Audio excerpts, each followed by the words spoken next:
For many, the gluteal muscles are quite weak and the quads, so the front of your thighs, become dominant. Unfortunately, what happens then is the pelvis tends to tuck under. We get a posterior tilt, which puts compression and too much pressure through the lower back, and it stops us being able to breathe properly. So I'm going to get you to come onto your back so we can start to activate these gluteal muscles. A key driver when we're doing squats or balances or when we are activating on our backs like this is to have our knees directly on top of our heels, and the movement comes through pressure of our heels dropping down into the ground. So shoulders away from ears, chin drawing back.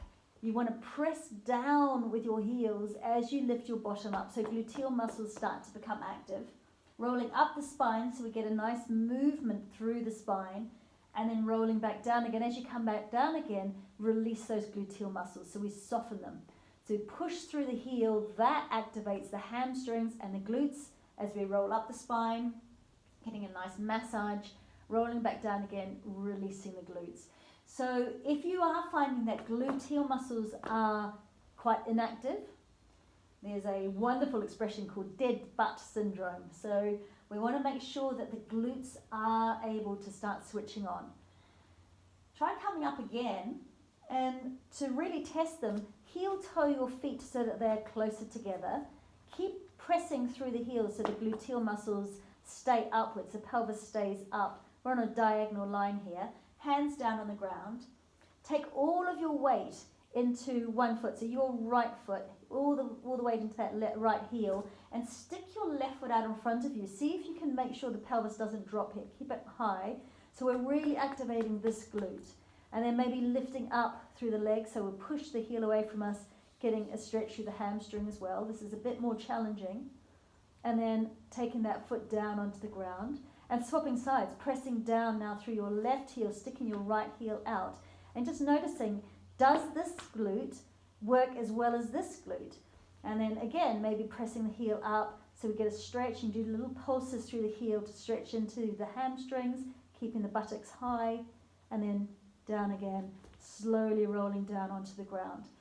Take the knees into the chest and just rolling your knees apart. This is a release through the hip joint here, massaging into the big rotator muscles around the hip joints as well. Just relieving the lower back. Good. And then taking one ankle on top of the other knee and drawing the leg in towards you. So we're creating a figure of four here and squeezing into your left glute, my right glute here. Keep your toes actively drawing back. Good. So the more pressure we put through this leg here, the more of a stretch we're going to get through the other glute.